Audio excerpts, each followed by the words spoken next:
جو آدمی فرض نماز پڑھ لیتا ہے اس کے علاوہ جتنی نماز ہے وہ نفل نماز کہلاتی ہے.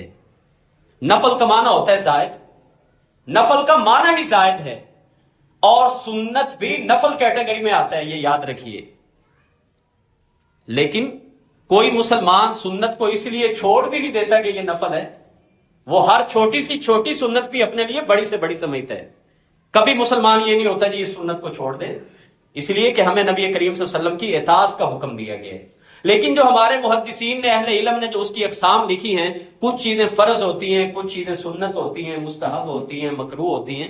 تو ان باتوں کو سامنے رکھتے ہوئے میں بات کر رہا ہوں. ایک صحابی آپ صلی اللہ علیہ وسلم کے پاس آئے، صحیح بخاری شریف کی روایت ہے، اور آ کے کہنے لگے کہ یا رسول اللہ صلی اللہ علیہ وسلم، میں نے سنا ہے کہ آپ نے 5 روزانہ نمازیں پڑھنے کا حکم دیا ہے. آپ صلی اللہ علیہ وسلم نے فرمایا کہ بالکل میں نے حکم دیا ہے. تو انہوں نے کہا کہ میں نہ اس سے زیادہ کروں گا نہ اس سے کم کروں گا. تو آپ صلی اللہ علیہ وسلم نے فرمایا کہ ٹھیک ہے. پھر انہوں نے دوسرا سوال یہی رمضان کے روزوں کے بارے میں پوچھا کہ مجھے معلوم ہوا ہے کہ رمضان کے روزے بھی آپ نے فرض کیے ہیں. تو آپ صلی اللہ علیہ وسلم نے فرمایا کہ بالکل دین اسلام میں رمضان کے روزے بھی فرض ہیں. انہوں نے کہا میں نہ اس سے زیادہ روزے رکھوں گا نہ کم کروں گا، کیا جنت میں چلا جاؤں گا؟ نبی کریم صلی اللہ علیہ وسلم نے فرمایا نعم، جنت میں چلے جاؤ گے. صحابی جانے لگے تو آپ صلی اللہ علیہ وسلم نے صحابہ کرام سے فرمایا افلاح ان صادقا، اگر یہ آدمی اپنی بات پہ سچے رہے تو کامیاب ہو گئے. اور ایک حدیث کے الفاظ ہیں کہ داخل الجنہ، یہ جنت میں داخل ہو گئے اگر اپنی بات پہ سچے رہے. تو گویا کہ فرض نماز کا حکم اور ہے، نفل نماز کا حکم اور ہے. ہم کیا کرتے ہیں کہ فرض نماز اور نفل نماز جب ہم سے کوئی پوچھتے ہیں نا جی عشاء کی رکھتے ہیں کتنی، ہم کہتے ہیں جی 17 رکھتے ہیں. تو 17 رکھتے تو نہیں ہیں. فرض کے علاوہ 12 رکھتے سنت مؤکدہ کہلاتی ہیں. فرض کے علاوہ 24 گھنٹوں میں 12 رکعات جو ہیں وہ سنت مؤکدہ کہلاتی ہیں. سنت مؤکدہ کا معنی یہ ہے کہ وہ سنتیں جن کی نبی کریم صلی اللہ علیہ وسلم نے ہمیں تاکید کی اور آپ نے کبھی بھی ان کو نہیں چھوڑا. یہ 12 رکعات ہیں. 2 رکعتیں فجر سے پہلے کی ہیں، اور 4 رکعات ظہر سے پہلے کی ہیں، 2 رکعات ظہر کے بعد کی ہیں، 2 مغرب کے بعد کی ہیں، اور 2 عشاء کے بعد کی ہیں. ہمیں یہ 12 رکعات پڑھنا بھی اس کا اپنا معمول بنانا چاہیے. یہ بھی بات درست نہیں ہے کہ نماز پڑھی اور دوڑ گیا اور کہا جی نماز ہو گئی ہے. نبی کریم صلی اللہ علیہ وسلم نے فرمایا کہ روز محشر کو اللہ تعالیٰ فرشتوں سے کہیں گے کہ اس کی نمازوں کا حساب لے کے آؤ، اور جب اس کی نمازوں میں کمی ہوگی تو پھر اللہ تعالیٰ فرمائیں گے ذرا اس کے نفل چیک کرو، اس نے پڑھے تھے. صحیح ترین روایت بیان کر رہا ہوں. اچھا جب کہا جائے گا کہ اس کی نفل چیک کرو، اگر تو نفل پڑھے ہوں گے تو وہ فرض میں ڈال کے جو کمی ہوگی وہ اللہ تعالیٰ اس کی بخشش کر دیں گے. لیکن جب نفل ہی نہیں ہوں گے اور فرض ہمارے جس طرح کے ہیں وہ آپ کے سامنے ہیں، تو اس لیے ہمیں نفل زیادہ سے زیادہ پڑھنے چاہیے، لیکن نفل کو فرض کی کیٹیگری میں نہیں پہنچانا چاہیے. اس ضمن میں ایک اور جو گزارش کرنا چاہتا ہوں وہ یہ ہے کہ فجر کی 2 رکعت جو سنتیں ہیں ان 12 رکعات میں بھی بہت زیادہ اہمیت ہے.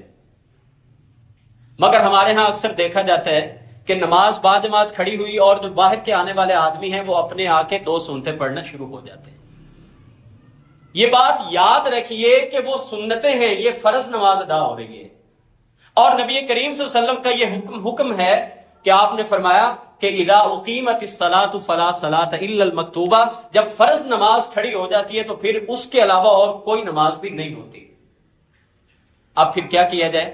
صحابہ کرام سے ہمیں اس ضمن میں 2 باتیں ملتی ہیں. پہلی بات یہ ہے کہ صحابی آ کے نبی کریم صلی اللہ علیہ وسلم کے ساتھ نماز میں شامل ہو جاتے تھے، اور نماز کے فوری بعد آپ نے ایک صحابی کو دیکھا کہ وہ نماز پڑھ رہے ہیں. آپ نے ان سے پوچھا کہ یہ کون سی نماز پڑھ رہے ہو؟ معلوم یہ ہوتا ہے کہ صحابہ کرام کی رکعت بھی نہیں رہتی تھی. نبی کریم صلی اللہ علیہ وسلم کا یہ پوچھنا کہ یہ کون سی نماز پڑھ رہے ہو کہ صحابہ کرام کی رکعت بھی مس نہیں ہوتی تھی. تو آپ نے تعجب کا اظہار کیا کہ یہ آج نماز تو ختم ہو گئی، ابھی بعد میں اٹھ کے نماز پڑھ رہے ہیں.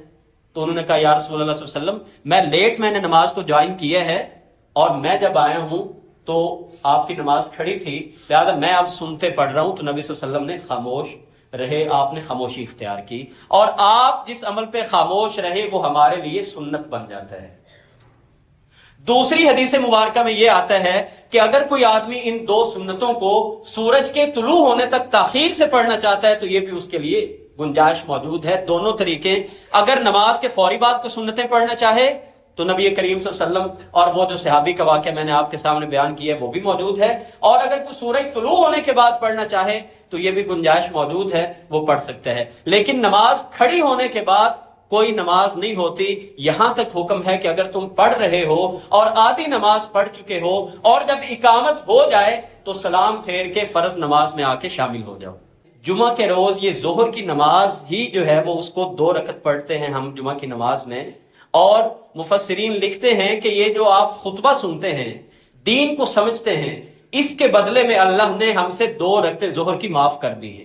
یہ مسئلہ ہے کہ اگر کوئی آدمی نماز جمعہ میں شامل نہیں ہوتا تو وہ پھر پوری ظہر کی نماز 4 رکعت پڑھے گا, وہ 2 رکعت نہیں پڑھے گا. لیکن ہمارا معمول ہے کہ ہم اکثر تب آتے ہیں جب آدھی بات نکل چکی ہوتی ہے, نہ پچھلی بات کا پتہ نہ اگلی بات کا پتہ.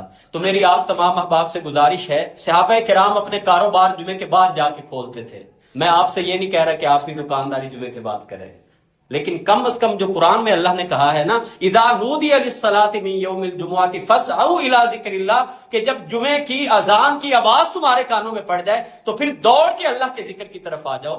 پھر اپنے کام, پھر اپنی دوستیاں, پھر جو بھی آپ کے معمولات ہیں ان کو فوری ترک کر کے آپ مسجد میں آئیں تاکہ پوری بات ہم سن کے اپنی اصلاح کر سکیں. جو کچھ بیان کیا گیا ہے اللہ تعالیٰ سے دعا ہے کہ اللہ تعالیٰ عمل کرنے کی توفیق دے, اور ہماری نماز اگر بہتر ہو جائے. یہ پہلا سوال ہے جو روز محشر کو ہونا ہے, اور پہلے سوال میں ہی اگر آدمی فیل ہو گیا تو پھر باقی جو پورا پرچہ ہے اس کا کیا بنے گا. اور اگر پہلا سوال ممتحن پیپر چیک کرنے والا خوش ہو جائے کہ اس نے کمال کر دیے ہے تو پھر مارکنگ کرنے والا جو ہوتا ہے وہ اگلے سوال بھی وہ اسی تناظر میں دیکھتا ہے کہ اس نے پہلا سوال بہت اچھا کیا ہے, اگلے بھی جوابات اچھے ہوں گے. تو اللہ تعالیٰ سے دعا ہے کہ ہمیں ان نماز کے مسائل کو سمجھنے کی توفیق عطا فرمائے. جو ہماری نماز میں غلطیاں ہیں, کمی اور کوتاہیاں ہیں, اللہ تعالیٰ ان کو پورا کرنے کی توفیق عطا فرمائے.